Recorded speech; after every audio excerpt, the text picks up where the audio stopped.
Hello, hockey fans. The Minnesota Hockey Connection Show is on the air. We're at PACT-TV Studios in Duluth, and I think it's March 4th, and it's 2024, and it's boys state high school hockey tournament. We have two coaches their teams are going to be, excuse me, will be at the state tournament in the Class AA, and I'm going to be calling one right now, the Chanhassen coach. He's an assistant coach, Zack Friedli, and we'll give him a call and we'll talk about their team and what's coming up. This is their first time to the state tournament. So this is very special for the Chanhassen Storm. Chanhassen's on the west side of the Twin Cities, and big upset over Minnetonka. Gave Tonka their first loss of the year, and I tell you, it was a big win.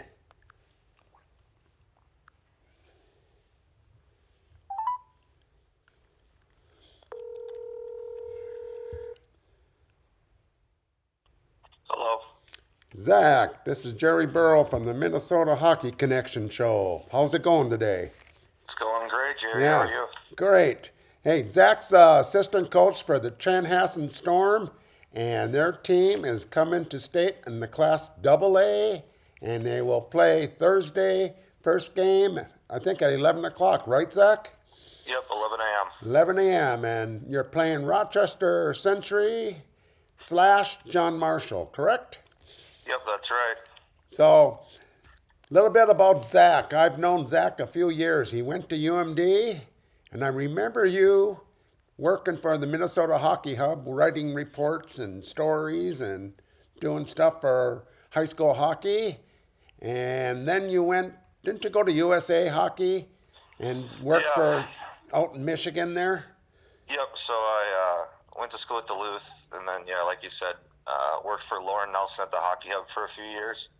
Also worked for Bob Nygaard at UMD for a couple of years. Right. And then was fortunate to get a 2-year internship with USA Hockey, so I spent a year out in Colorado Springs, which would have been, that was like 2013-14, so a long time ago now. And then Wow, spent seems a like year yesterday. in Ann Arbor. I know, right? But, God. so yeah, I got pretty lucky with meeting Lauren and meeting Bob, and some of the connections that you're able to make through those people. They're both legends in their fields, so one thing led to another, and yeah, I ended up at USA Hockey for a couple of years, and then spent a year at Michigan Tech before coming back to Minnesota in 2016. So Then you started coaching at that point with the Chanhassen Chaska Bantam AA team? yeah, so one of my really good buddies from college, Trey Douglas, he coached up in East program for a while when we were in school, and then he'd moved to the cities and gotten a job after college. And when I was out in Colorado, he mentioned to me that if I ever moved home, he wanted me to coach with him. And so when I got back to Minnesota, he was coaching Bantam AA out at Chaskachan. So just happened to work out. Timing's a funny thing. Our first team, I think we had 2 first-round NHL draft picks on that team and a couple other Division I college kids. So, at that time, they're like 13, 14-year-old kids, so you don't really know, right? But I always say I'm the luckiest guy in the state because, it could have jumped in anywhere else and had some other players, Right. but got pretty fortunate with the timing that I jumped to the Chaskachan. And got pretty fortunate that one of my best friends was coaching out there, and we had, a pretty great run of kids and a pretty great run of parents. And, I just kind of fell in love with coaching. It's the closest thing I could find to playing. And I guess the rest is history. So did 4 years at Chaskachan Bantam AA, and then the last 3 seasons I've been with Chanhassen varsity. So Right. And I love it. the two players you're talking about are Jimmy Snuggerud and Sam Renzel, right? Yep. So, Wow. yeah, we had Jimmy and Sam both for 2 years in Bantams, and then we had Max Burkholder also, who's out at Cara College, and like Grayson Sachin, he's playing the WHL. He was a second-round draft pick, and the amount of talent that was going through the program at that time was just Amazing. ridiculous, right? So, yeah, and at that time, Sam Renzel was about 5'2", and Jimmy Snuggerud would wear his Breakaway Academy polo underneath his gear at practice. But you could tell, those guys were skilled and they're rink rats and they love the game. So where it's ended up for them and kind of what their future trajectory looks like, I'm not surprised at all. So to get to state this year, you have to go through Minnetonka in the finals. Isn't this 3 years in a row that this has happened? This is the second year. So last year we played them. The first year, so my first year out there, when all of our seniors were sophomores, we played Chaska in the section quarterfinals. Okay. And they beat us 3-2 or 4-3 or something like that. Okay. And then Chaska beat Minnetonka in the section semis that year. So the Chaska-Chan connection against Minnetonka has been 3 years in a row. Oh, but that's the last right. 2 years we've played Tonka in the section final. Last year they beat us in overtime, and then this year, we had our Brimzik, who I think is probably the best goalie in the state. Cam Hendrickson played unbelievable, and our kids just held on and did what they had to do, and found a way. So it's pretty cool.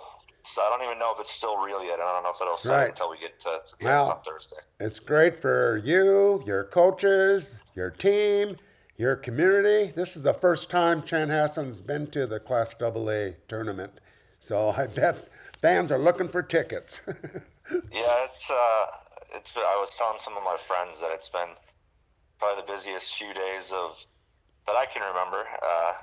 Busier than even, I guess, a couple of days leading up to your wedding when you're trying to organize everything. So I feel like I've been running on no sleep and back and forth to the rink and talking to parents and players and coaches and trying to get all things organized and itineraries going and stuff. And I've been talking to other coaches from around the state that have some state tournament experience to try to pick their brain and get some information. And so just trying to, I think we're all just trying to kind of take it one day at a time, maybe slow things down a little bit. Right. Enjoy it. And the experience, it's all about the kids, right? Right.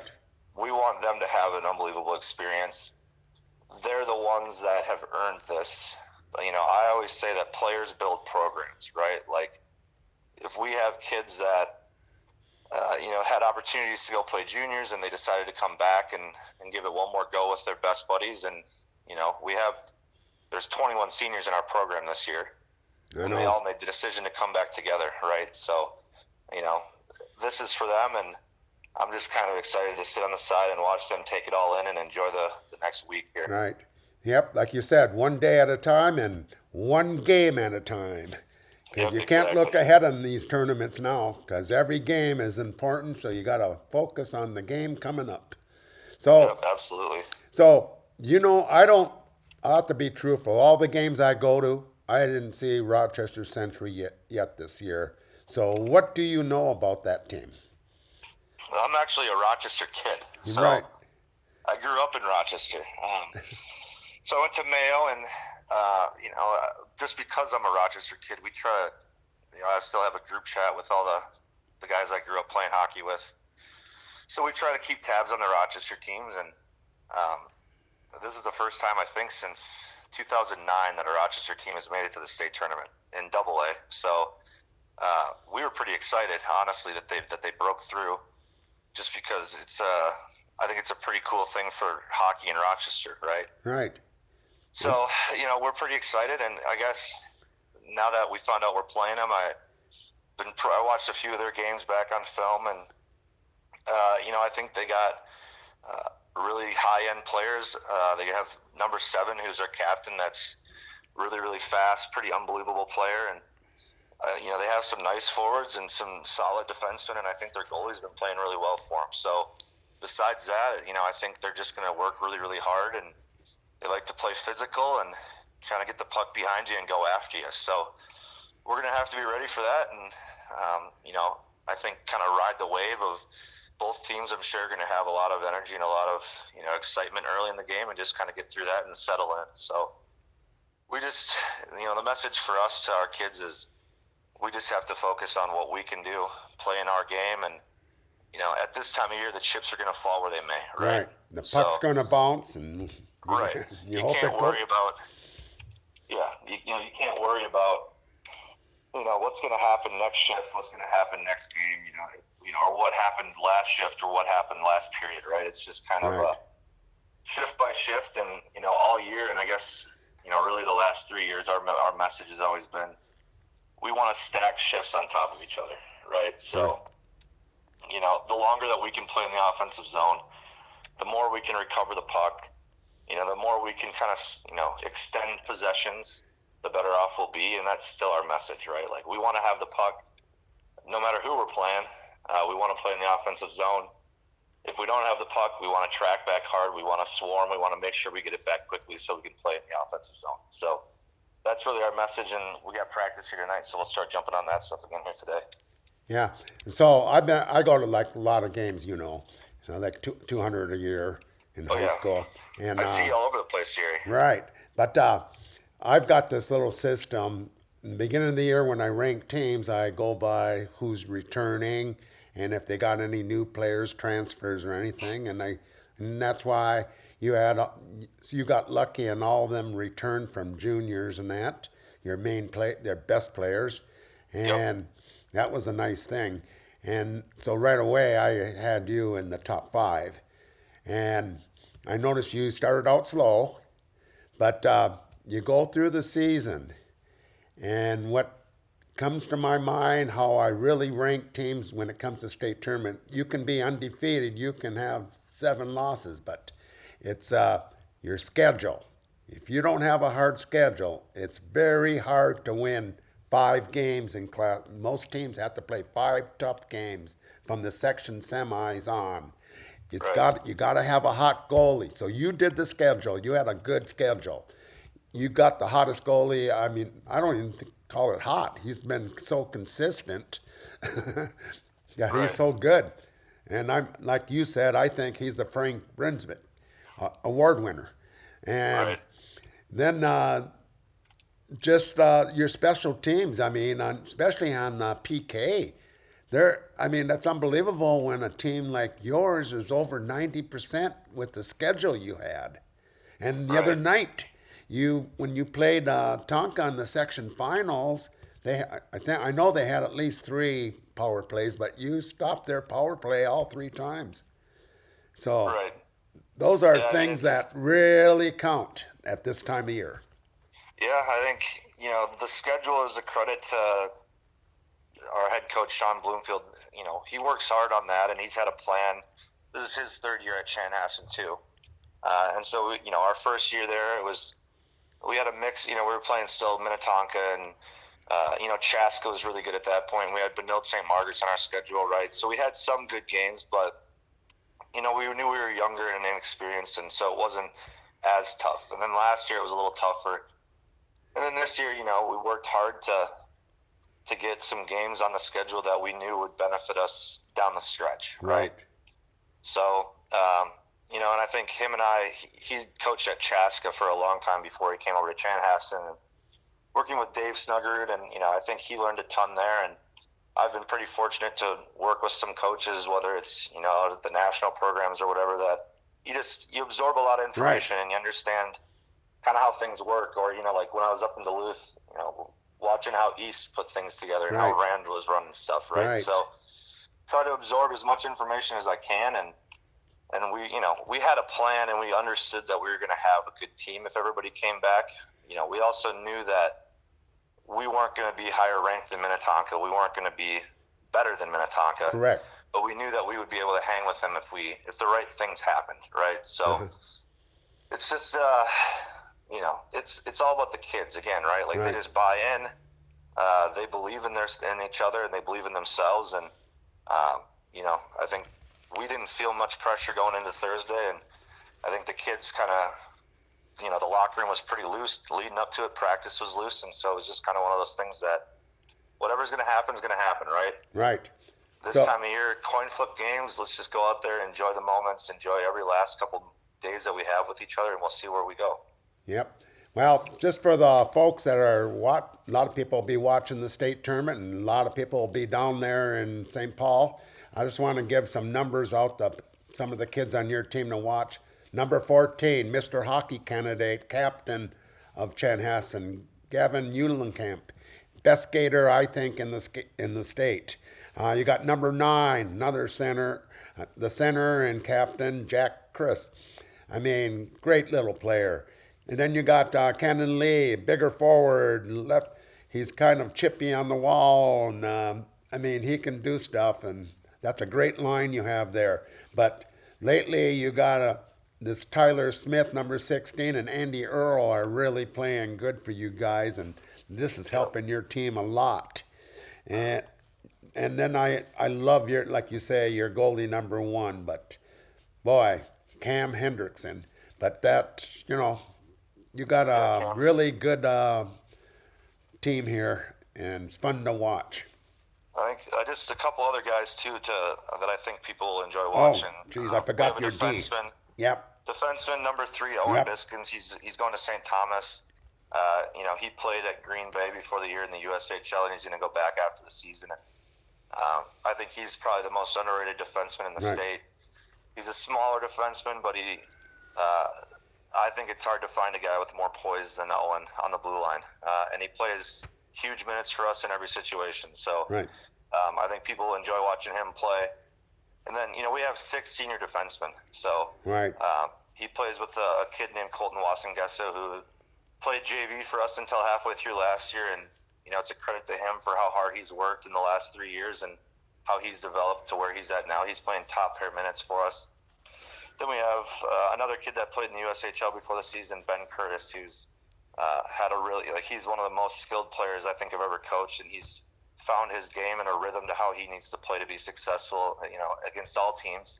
And he's been really, really good for us this year too. So, I think we have a lot of unheralded guys to go, obviously like Eulenkamp and Hendrickson get a lot of buzz, but we have a lot of unheralded guys that kind of keep their nose down and, work hard and like I said, they believe in themselves and they're excited to play in this tournament. So I'm excited to bring the boys to the X, and I'm sure there's going to be a lot of people cheering for us as a first-time team, and we're just really looking forward to it. Right. And before I let you go, Coach Mike Randolph of St. Thomas Academy, he said your number 3 defenseman is the best little one he's seen this year too. So you got someone that agrees with you there. But he's a good one to have agreeing with you too. Yeah. Hey, Zach, it was a pleasure talking to you, and I'll tell you what, good luck to you, your team, and the whole community, and I'll see you there down at state tournament, and best of luck for the Storm. Absolutely. Thanks for everything you do for hockey, Jerry, and looking forward to seeing you in St. Paul. Okay, Zach, thanks a lot. Yep, bye-bye. Well, that was Zack Friedli, assistant coach for the Chanhassen Storm, and their team will be playing Rochester Century on Thursday, 11 o'clock, first game at state tournament. Now I'm going to give another coach a call. Let's see, who do we have left? We got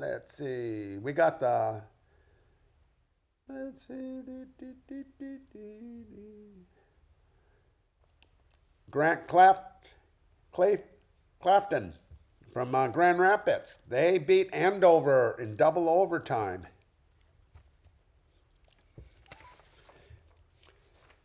So let's get hold of.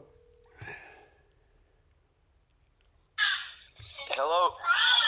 Grant, this is Jerry Borough from the Minnesota Hockey Connection.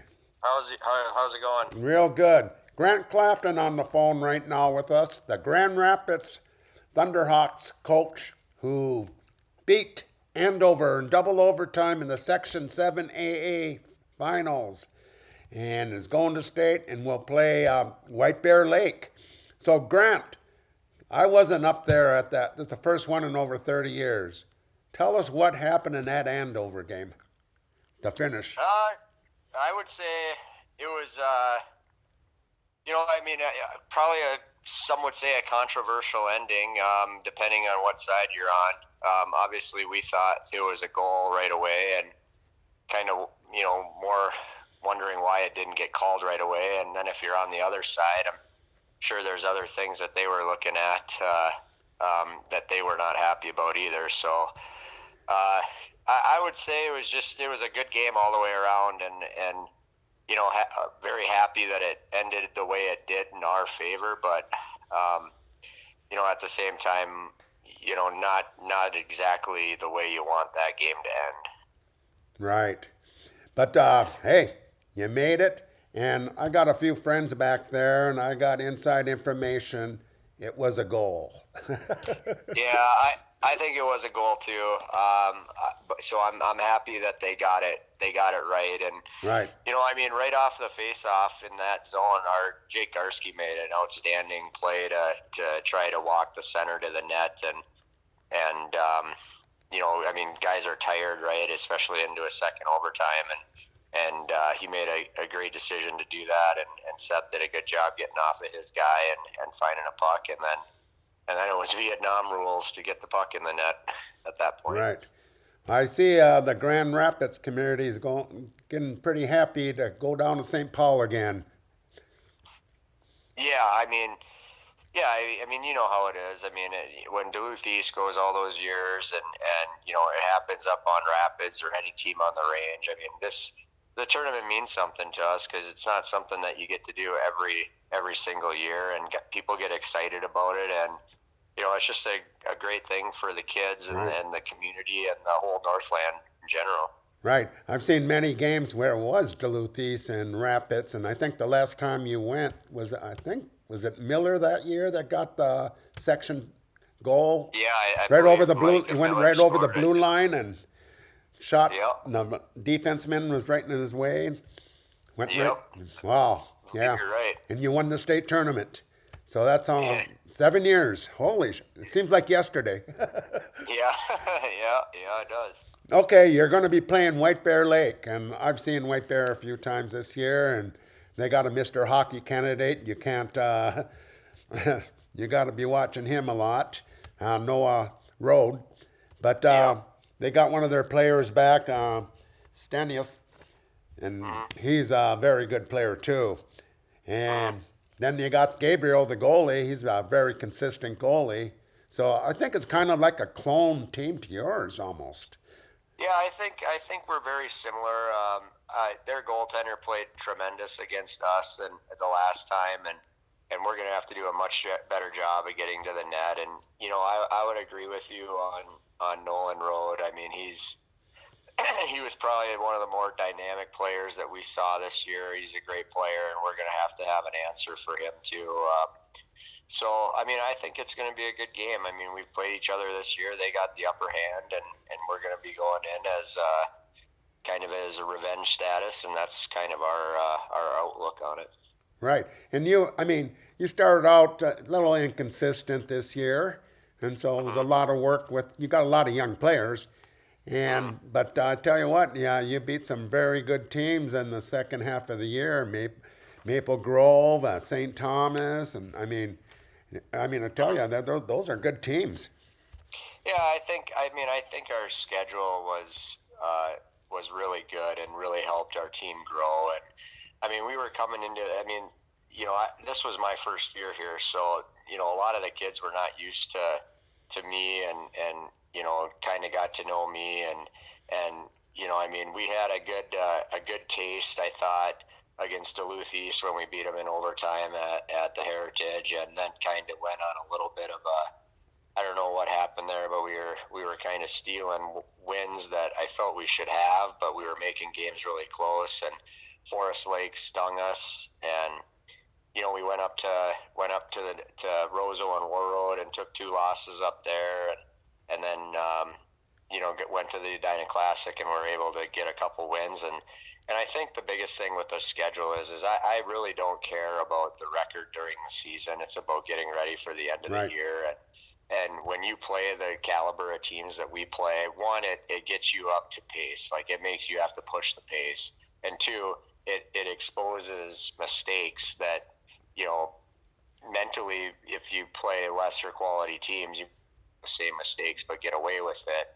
And when you play the schedule we do, it exposes your weaknesses and you don't get away with them. So you have no choice but to get better. So, I think that was a really a good a good thing for our team was our schedule, and then also being able to have the success like you alluded to. I think the big thing it started against Duluth East and Grand Rapids when we were losing 3-0 after 2 periods and came back and beat them 5-3. I think that's when the kids really took attention that they are capable if they focus and they play the right way, and then they got kind of rewarded and started to believe when they were starting to beat some of those other teams. And so, yeah, I mean, I think the schedule is a huge part of it, and it certainly was a big factor in getting us ready to play at the end. Yeah, and the second big part, I think, at the end of the season is having a hot goalie. You got a young goalie there, but he's been playing pretty good overall the whole season. I mean, Casey, he's going to be a good one. Yeah, Carter's had a tremendous year, and really we've had 3 really good goalies that we could go with at any time, and all 3 of them have played well throughout the season. And Carter, I think the biggest thing for me was when he played against Andover and was able to shut them out in Rapids and 1-0. That was a big eye opener, and he had some pretty special games against Eden Prairie. Eden Prairie carried the play on us pretty dramatically, and Carter had some big saves in that one too. And obviously the Minnetonka game, we were outshot dramatically, and I think he had 57 saves. So, and we only lost 3-1. So yeah, he's been doing well, and the way he approaches the game mentally, just at practice or game, everything is always very professional. And I know that's not what these guys are, but his mindset is very professional and very, very mature, and I think that's why he has the success he has. All right, Grant. Our show is at the end, so thanks a lot for coming on, and good luck to you, your coaches, your players, and the Grand Rapids community, and we'll see you at state. You play at 8 o'clock right after the first game on Thursday night, and White Bear Lake is your competitor. So good luck, Yep. Grant, and we'll see you down there. All right, thanks, Jerry. Appreciate it. Thanks. Yep. Bye. There you go, folks. 2 coaches striving for state tournaments and Class AA, Grant Clafton and Grand Rapids. And then we got Zack Friedli, the assistant coach at Chanhassen Storm. So Chanhassen's playing Rochester Century / John Marshall, and Grand Rapids is playing White Bear Lake. Funny thing, White Bear Lake has never won their first opening game in 18 tries. That's a weird record. So, but that's Thursday night, and like I said, Chanhassen starts the day out at 11 o'clock. So there you go. There you go, Minnesota Hockey Connection. We're at PACT-TV Studios. Thanks, Jim and Liz. And hey, have a great state tournament, everyone. Either if you're down there or watching on TV, have fun. See you at the rink.